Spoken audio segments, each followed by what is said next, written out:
नमस्कार, मैं सुनील अंजाना जागो समाज चैनल में आपका स्वागत करता हूं। इतनी दुखदाई खबर एक सामने आ रही है।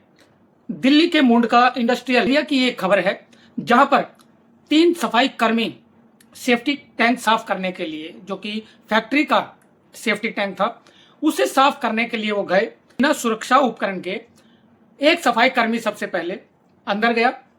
कुछ देर बाद जब वो बाहर नहीं आया तो दूसरा सफाई कर्मी वो अंदर गया। उसने जाकर देखा एक सफाई कर्मी जो पहले गया था वो बेहोश है। वो भी जो है जहरीली गैस के कारण वो भी बेहोश हो गया। अब तीसरा बंदा जो जाता है, तीसरा सफाई कर्मी जाता है, और तीसरा सफाई कर्मी भी जब देखता है वहां पर दो जो उसके साथी थे सफाई कर्मी, वो भी बेहोश पड़े हैं। तो फिर वो भी उन्हें बचाने की कोशिश कर रहा होगा, उठाने की कोशिश की होगी, उसकी भी जहरीली गैस से वो भी बेहोश हो गया। अब काफी देर बाद जब ये बाहर नहीं आए, तब किसी ने देखा तो कॉल की गई है, फैक्ट्री के लोगों को बुलाया गया है, और फिर फायर ब्रिगेड में खबर की गई है। फायर ब्रिगेड भी टाइम पर नहीं पहुंच पाई, क्योंकि जो ज्वालापुरी रोड है, रिंग रोड है, वहां पर जाम के कारण वो फायर ब्रिगेड नहीं पहुंच पाई, जिससे देरी होने के कारण उन तीनों की मौत हो चुकी थी। अब दूसरी कॉल की गई, दूसरे रास्ते से गाड़ी को भेजा गया, तब वो गाड़ी वहां पर पहुंची है। जब उन्होंने वहां पर ऑपरेशन किया है, तब जाकर वो तीनों सफाई कर्मी जो है वो मृत अवस्था में बाहर निकाले गए हैं। तीनों ही सफाई कर्मी कम उम्र के हैं, जिन्हें मैं आपको नाम बता देता हूं, जिनकी पहचान हुई है, जिन मृतकों की, वो हुई है अरुण 38 वर्षीय है, संदीप 32 वर्षीय है, और चांद ये 42 वर्षीय है। ये तीनों कम उम्र के युवा हैं और इनकी दर्दनाक मौत हो गई। ये इंदर झील है सुल्तानपुरी दिल्ली में, वहां के रहने वाले हैं, और तीनों के घरों में आज मातम है। समाज के लोग और सफाई कमीशन से भी लोग वहां पहुंच रहे हैं, समाज से भी पहुंच रहे हैं, घर वालों को हिम्मत देने के लिए और उनका साथ देने के लिए। करम सिंह कर्मा जी, जो राष्ट्रीय सफाई कर्मचारी आयोग के जो सदस्य हैं, उन्होंने आश्वासन दिया है परिवार वालों को कि वो एक एक नौकरी और 30-30 लाख रुपया जो है वो परिवार की मदद करेंगे। अब ये तो है आश्वासन या फिर मुआवजा, लेकिन सुप्रीम कोर्ट की गाइडलाइंस के अनुसार अगर चले तो सुप्रीम कोर्ट सख्त हिदायतों में कहता है कि बिना उपकरणों के या बिना मशीन के अगर कोई व्यक्ति अंदर जाता है तो उससे काम कराने वाला वो दोषी है, और वो उसे सख्त से सख्त सजा का प्रावधान है। और यहां तो मौत हो जाती है, उसके बाद भी चाहे फैक्ट्री मालिक हो, कंपनी मालिक हो, या फिर कोई अधिकारी हो, वो बचकर चुपचाप निकल जाते हैं। मुआवजा दिया और कहानी खत्म। पहली बात तो सफाई कर्मियों को उतारना ही नहीं चाहिए, मैनुअल नहीं करना चाहिए काम, और मशीनों के द्वारा ये कार्य होना चाहिए। आप सोचिए, इनकी शादियां भी हो रही होगी और इनके बच्चे भी होंगे। अब इनके परिवारों का क्या होगा कि वो युवा इस दुनिया से रुखसत हो गए थोड़े से पैसे के लिए। अब इसमें देखिए, अगर घटना ये बहुत निंदनीय है, शर्मनाक है। शर्मनाक किसके लिए है? एक तो जो फैक्ट्री मालिक ने जो बिना सेफ्टी के ये काम कराया, बिना सुरक्षा उपकरणों के काम कराया, शर्म डीएम साहब तक को आनी चाहिए, एसडीएम को आनी चाहिए कि उनके क्षेत्र में, उनके जिले में इस तरह के काम हो रहे हैं।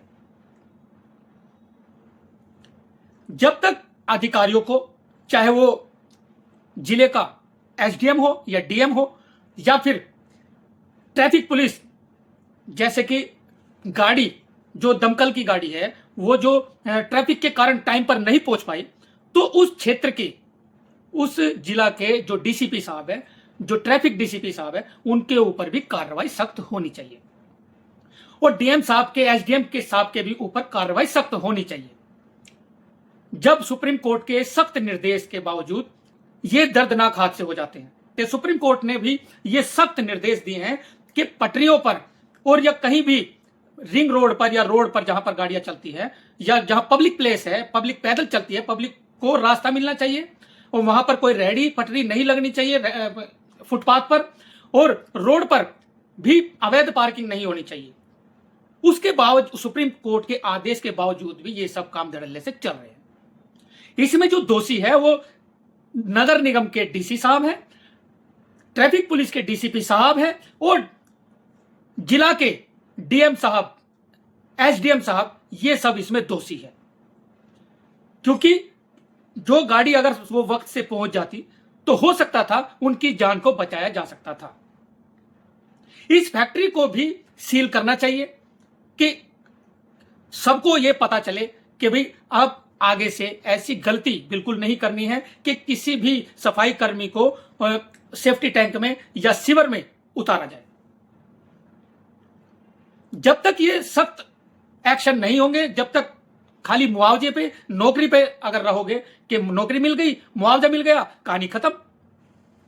परिवार वाले भी लड़ने को तैयार नहीं होते, वो भी अपने मुआवजा लेते हैं और नौकरी लेते हैं, उनके घर में अपने चलो अच्छा काम चल रहा है। लेकिन जो सफाई कामगार समाज है उसके लिए तो कोई सुरक्षा नहीं हुई।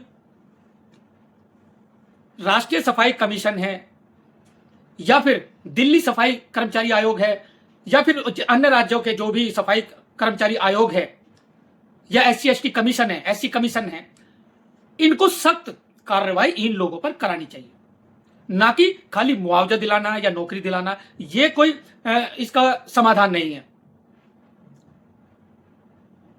हर रोज सेफ्टी टैंक में या सीवर में जहरीली गैस के कारण या उसमें डूबने के कारण लोगों की मौतें होती है। आंकड़े पेश किए जाते हैं कि इतने लोगों को मुआवजा दे दिया। शर्म करो कि आयोग किस लिए बनाए गए हैं कि कोई ऐसी हत्याएं, ऐसी मौतें ना हो। लेकिन यहां तो मुआवजों की बात होती है और नौकरी की बात होती है। घर वाले भी जो नौकरियां लेकर और मुआवजा लेकर चुप बैठ जाते हैं। जबकि जब तक अगर इन लोगों पर जो अधिकारी है, चाहे डीएम है, एसडीएम है, डीसीपी है या फिर नगर निगम के डीसी, डिप्टी कमिश्नर साहब है, जब तक इन लोगों पर सख्त कार्रवाई नहीं होगी तब तक सिस्टम ठीक नहीं होने वाला। सिस्टम तब ठीक होगा जब इन लोगों पर सख्त से सख्त कार्रवाई होगी, जब इनकी नौकरियां जाएगी, जब ये सस्पेंड होंगे, जब ये जेलों में जाएंगे, तब ये आगे जो भी अधिकारी होगा या जिसकी भी गलतियां होगी वो सब आगे से वो डरेंगे कि अगर हमारे क्षेत्र में ऐसा हो गया तो हमारी नौकरियां जाएगी और हमें जेल भी होगी। वो डरेगा, तब जाकर सिस्टम ठीक होगा। ऐसे तो मुआवजा लेते रहेंगे, आज से नहीं, सालों से हम खुद देखते आ रहे हैं, मुआवजा लेते रहे हैं लोग और अपने घर बैठ जाते हैं आराम से। समाज के लोग भी जो समाज सेवी होते हैं वो खुश हो जाते हैं कि हमने इतना मुआवजा उसको करा दिया, हमने नौकरी दिलवा दी। समाज, अच्छी बात है, ये बहुत अच्छी बात है, आप लोग सहयोग कर रहे हैं, खड़े उनके साथ में, उनको हिम्मत मिलती है। लेकिन ये समाधान तो नहीं है। समाधान ऐसे होगा जब तक चुप नहीं बैठना, जब तक इन अधिकारियों के खिलाफ एक्शन नहीं होगा, तो हम माने आप लोग असली वाले समाज सेवी हैं या असली वाले आयोग के सदस्य हैं, चेयरमैन हैं या फिर कमीशन के जो भी SC कमीशन है या सफाई कमीशन है, उनके आप पदाधिकारी हैं और आप अपने सफाई कर्मचारी के बारे में अच्छा सोचते हैं, उनकी मतलब चिंता करते हैं, तब लगेगा कि हाँ चिंतित है। नहीं तो आप शाबाशियां बटोरते रहिए कि इतना अच्छा मुआवजा करा दिया, इतने अच्छे आपने नौकरी, पक्की नौकरी दिला दी। ये समाधान नहीं है। पहले भी नौकरियां नहीं मिली है। इसी क्षेत्र में ही एक बक्करवाला में फ्लैटों में जो है वो सेफ्टी टैंक में 2 की मौत हुई थी। डीडीए की इसमें डीडीए का दोष था इसमें, लेकिन ना किसी जो पदाधिकारी थे, अधिकारी थे, ना उनको कोई सजा हुई, ना वो टर्मिनेट हुए, ना ही उन महिलाओं को जो उनकी पत्नियां हैं, ना उनको नौकरी मिली। डीडीए ने वादा कर दिया था लेकिन नौकरी नहीं दी। सब भूल जाते हैं क्योंकि 2-4 दिन की ये बात होती है। जब तक अभी हाल ही में सुल्तानपुरी की ही घटना है कि एक सफाई कर्मचारी जो रोड पर साफ सफाई कर रहा था, उसको स्कूल बस ने कुचल दिया। तो कब तक मतलब ये हादसे होते रहेंगे, कोई सेफ्टियां नहीं है। तो ये जितनी भी घटनाएं होती है ये होती ही रहेंगी जब तक कि आप सख्त नहीं होंगे, सख्त एक्शन नहीं लेंगे। मुआवजा दिलवाना या नौकरी दिलवाना ये उपलब्धि नहीं है, ये तो वो अपने बचाव के लिए अधिकारी लोग देते हैं, डिपार्टमेंट देता है, कंपनियां देती है अपने बचाव के लिए। और जो 30 लाख रुपए का जो मुआवजा है, सुप्रीम कोर्ट की गाइडलाइन है। पहले 5 लाख मिलता था, उसके बाद 10 हुआ, अब 30 हो गया। ये तो मिलना ही मिलना है, लेकिन कंपनी या फैक्ट्री, उस फैक्ट्री पर क्या चार्ज लगेगा, और वो चार्ज सरकार लेगी, प्रशासन लेगा, या इस परिवार को मिलेगा, पीड़ित परिवार को मिलेगा, यह भी तय करना जरूरी है। इस पर तो कोई ध्यान देता ही नहीं है। सिर्फ मुआवजा सफाई कमीशन से लिया और बेचारे को दे दिया, नौकरी मिली तो मिली, नहीं तो नहीं भी मिली, चक्कर कटवा के जो है वो फिर बैठा देते हैं। तो ये सब कुछ सोचना पड़ेगा, और ये भी बात ध्यान में रखनी पड़ेगी कि जो फैक्ट्री मालिक है या फिर जो अधिकारी हैं, उन पर भी चार्ज लगना चाहिए। सुप्रीम कोर्ट या हाई कोर्ट, जो भी जिस भी कोर्ट में केस चले, तो ये बात दलील जरूर रखे कि जितने भी दोषी हैं, चाहे वो डीएम है, चाहे वो डीसीपी साहब है ट्रैफिक पुलिस के, या फिर नगर निगम के जो डिप्टी कमिश्नर साहब है, इन सबके ऊपर कार्रवाई होनी चाहिए और इनके ऊपर भी चार्ज लगना चाहिए, और वो चार्ज उस फैमिली को मिलना चाहिए और इनको सजा भी होनी चाहिए। जब दिल्ली में ही सिस्टम ठीक नहीं है तो अन्य राज्यों की बात क्या करें, जहां पर लोग 150 रुपए में, 100 रुपए में, 200 रुपए में मौत के कुएं में उतर जाते हैं। इनको पैसा कितना मिलता है? 400-500 रुपए मिलता होगा, और वो अपनी मौत के कुएं में कूदने के लिए तैयार हो जाते हैं। ना ये कोई और काम कर सकते हैं, इनकी इच्छा शक्ति ही नहीं है कुछ और काम करने की, सीधा अपनी जान की बाजी लगा देते हैं 200-400 रुपए के पीछे।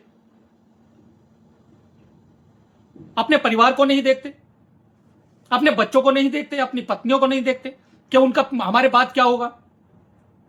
कोई प्राइवेट जॉब कर लो, कोई ठेला लगा लो, कुछ और भी कर सकते हैं। ये सफाई मतलब ये गंदा काम करना, ये आपके किस्मत में लिखा है। अपनी मौत खुद बुलाते हैं और खुद ही अपने परिवार को बर्बाद करते हैं। मशीनें आ गई, सब कुछ हो गया, फिर भी क्योंकि मशीनें ज्यादा पैसे लेती है और ये लोग जो 200-400 रुपए लेते हैं, इसलिए इनको कुदा देते हैं, जाओ करो साफ। सफाई कर्मी इतना गंदा काम करता है, इतना जोखिम भरा काम करता है, लेकिन फिर भी वो उसके जो दिहाड़ी होती है, जो मजदूरी है, वो उसको उस काम की मिलती ही नहीं है। एक बिजली वाला पॉइंट के हिसाब से आपसे पैसे चार्ज करता है, या एक ठेकेदार आपके पैसे आपके फुट के हिसाब से आपसे चार्ज करता है घर बनाने के। प्लम्बर आपसे पॉइंट के हिसाब से या फुट के हिसाब से आपसे पैसे चार्ज करता है, लेकिन एक सफाई कर्मचारी, उसका कोई ना इंच है, ना फुट है, ना कोई गज है। उससे कितना काम करा लो, सिर्फ आप 200-400 रुपए तो कितना काम करा लो, वो करेगा। इनका आज तक सफाई कमीशन ने भी कोई तय नहीं किया है रेट, जबकि ये जिम्मेदारी उसी की है। राष्ट्रीय सफाई कर्मचारी आयोग या फिर राज्य सफाई कर्मचारी आयोग ये तय करे कि इनकी दिहाड़ी कितनी होगी, फुट के हिसाब से होगी या गज के हिसाब से होगी। तब जाकर इन लोगों का भविष्य सिक्योर होगा, क्योंकि इन्हें ज्यादा से ज्यादा पैसा मिलेगा। जितनी ज्यादा काम करेंगे उतना ज्यादा पैसा मिलेगा, लेकिन इनका कोई भी तय नहीं है। आउटसोर्सिंग पे लगा देते हैं 4,000, 6,000, 8,000, 12,000। दिल्ली में तो चलो ज्यादा है थोड़ा आउटसोर्सिंग का, 18,000 है, लेकिन उनको भी कट कुटा के जो है वो 15,000 ऐसा कुछ समथिंग मिलते हैं। लेकिन जो दूसरे राज्य हैं जहां पर 6,000 रुपए में 12-12 घंटे काम कराते हैं, महिलाओं से, बुजुर्गों से, युवाओं से,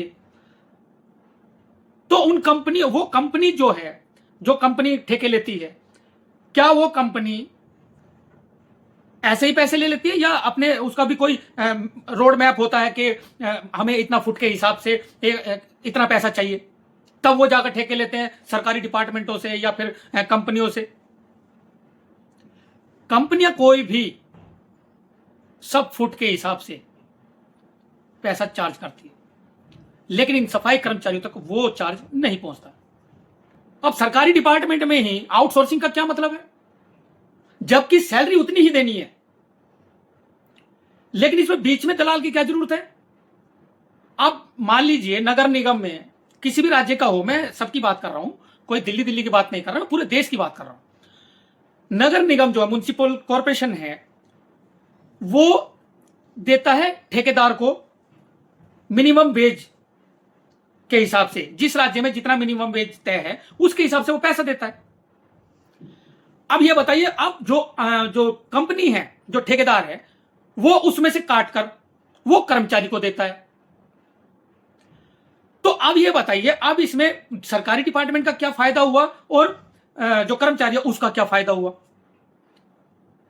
इसमें सिर्फ फायदा हुआ उस ठेकेदार का, उस कंपनी का जिसने ठेका लिया है, क्योंकि ये कंपनियां जो है वो या तो किसी पॉलिटिशियन की होगी या उसके रिश्तेदार की होगी, उसके करीबी की होगी, जो सरकार चल रही है जिस राज्य में भी उसके करीबी की होगी, तो ये ठेका दिया गया। मेरा कहना यह है, सीधा सीधा अगर डीसी साहब, डिप्टी कमिश्नर साहब अगर पैसा उठाकर सीधा का सीधा मिनिमम वेज अगर कर्मचारी को दे, तो इसमें कौन सी बुराई है।